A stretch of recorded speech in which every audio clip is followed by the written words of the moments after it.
What is good, my ninjas? We are back with another sparring breakdown. Now, the sparring breakdowns, of course, as y'all know, y'all can apply a lot of this to your own styles. It's here to help you guys. Right over here, you guys are gonna see something that Chris really does pretty well frequently. He feints over there, he feints the right hand. You see how my hands extend out? That he got a reaction out of me. After he hits that jab, he's gonna post with his arm to keep me in place, and you're gonna see him land that right hand and step off on his right foot.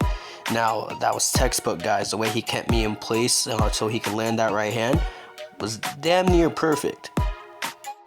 Now Chris is starting to pressure me. I move a little bit to my side. I land a little left hook. Didn't really land too clean, but I landed that right hand because Chris overextended, guys. Something you can take away from this: just don't overextend your punches. It leaves you open for counters. I'd make that same mistake as well. Chris is gonna pressure again, and I bend at the waist so that way I don't get hit. Then I proceed to slip the right hand, land my own right. From here, I know there's volume. I can land 2 or 3 right hands more because their head's already popped up. Most people don't expect you to switch stances and throw your right hand and double and triple it up. Their head's already popped up. They're kind of blinking. You can land 2 or 3 more shots. And here you're gonna see a couple level changes. Some examples of that. Level change, I'm feinting up so his hands are high. From there, he goes low because he expected the shot to go high. I'm able to land a little jab in there. From here, also again the same concept. You're gonna see a feint again, but I just go straight to the body with the right hand. Now this is what I'm talking about, guys. I overextended. He very easily could have hit me here. I'm lucky to move my head out the way. You do not want to overextend like that.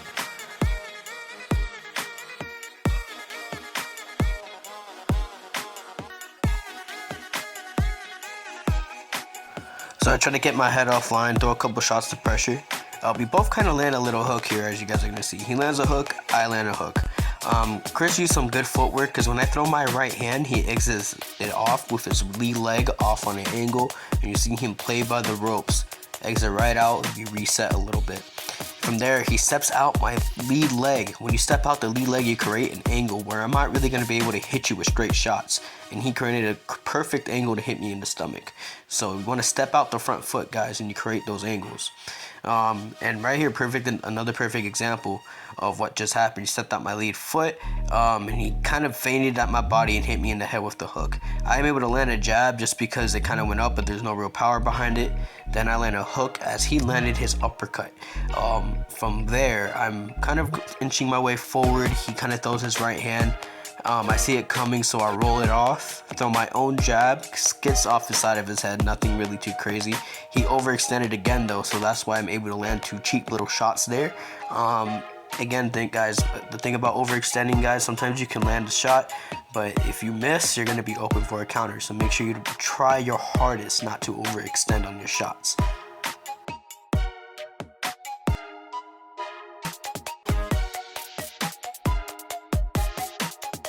Chris had the perfect setup here. So you guys are gonna see that we're gonna be touching each other's front gloves. He kind of uses that to set something up here. So you see, he grabs my arm and he's gonna be ready to pull it down. So my defense is gonna be down. From here, I throw my right shot over, but it doesn't really hit him.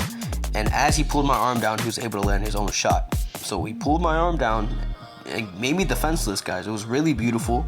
Beautiful move, and this is something you can add to your own arsenal. Touch the front glove, peel the glove down, or peel the arm down, either or, and you can create an opening.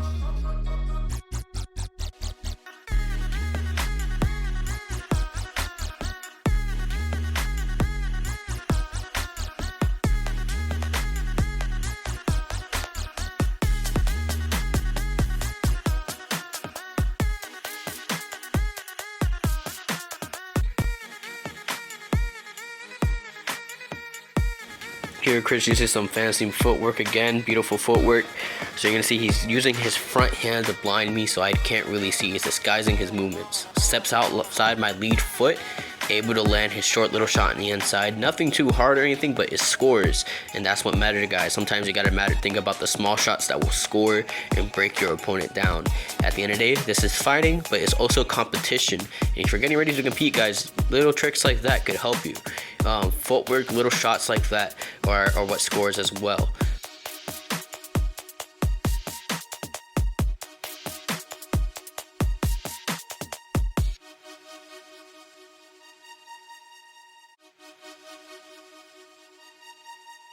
So you're gonna see us use the lead hand a lot to try to control a lot of things.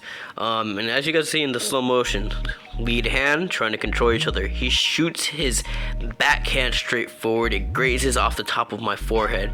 But then I go initially, I can land an uppercut that knocks his head up.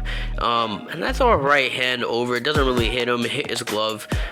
He ducks his head down, but I'm able to land my left uppercut. And he kind of flies his head out the rope. Not because of the punch, but because he was trying to move his head that way as I hit him.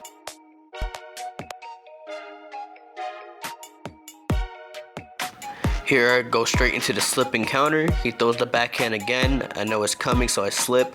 I land a body shot and I land my left hook up top. Sometimes right after the slip, guys, be ready to counter because they're going to move their head, and you want to hit them before they move their head. End off of a nice little hook at the end of the round. Battle each other, embrace. It's my brother. You already know how it is. On to round number 2. So right now I'm just trying to be patient, guys. You're gonna see me work my jab a little bit. Shot my jab up really quick over there. I'm gonna do it again over here. You're gonna see I inch my way up, boom, hit that jab. You want it to go straight from your elbow, guys, when you want to throw a proper jab. Landed another one to the body and I moved my head out the way. Over here, guys, you're gonna see Chris throws his right hand. It grazes off the top of my hand. I'm able to land one back towards his lower chin area, neck area, slash, chest, somewhere around that area. It's kind of hard to see in that angle. I just remember hitting around there. Using my Philly shell, using my guard in the corner. A lot of things about this round, guys. You're gonna see I try to be patient. I try not to throw too many punches when it's unnecessary. You see Chris, he throws one to the body, gets me to extend my arm down, and from there opens up a shot to my face. That's, again, textbook, guys. You feint down low, go up top, and it does work. Even against people with really tight defenses, it works. You just gotta set it up right.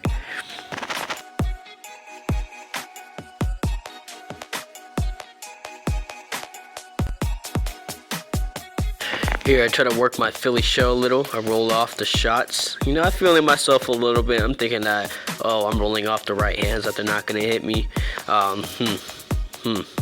Little did I know, guys. Little did I know. Just watch a couple seconds more and you're gonna see. But I did roll off the shots pretty well. I did my thing there. But Chris is pawing his hand out. He throws that right hand. That one doesn't hit. But this one, clean shot. He throws that shot over, boom, right on my chin. And it was a beautiful play shot, guys. And it didn't really rock me in the moment. But the thing you take about sparring is that you gotta realize, if you got smaller gloves or if they're 10-ounce gloves, you could be in real danger there. But as you can see here, guys, he throws a body shot, it lands, and then I throw my straight kind of uppercut jab kind of shot, it lands. From here, I went to a switch stance back to my orthodox stance, to where I like to fight better at. I kind of throw my head offline over here. Well, I do throw my head offline, not really, kinda. And I'm able to throw my first uppercut. It doesn't land, but it sets up my little body shot into a little uppercut that lands on the inside. Nothing too much. Chris and I go back over. I'm in the middle. I'm waiting for him here. That one hits my glove. And you're gonna see right here again, guys. We both land over here. Chris throws one shot. I'm able to pull back, hit my jab, but he's able to land his shot over and work his way back out on his angle.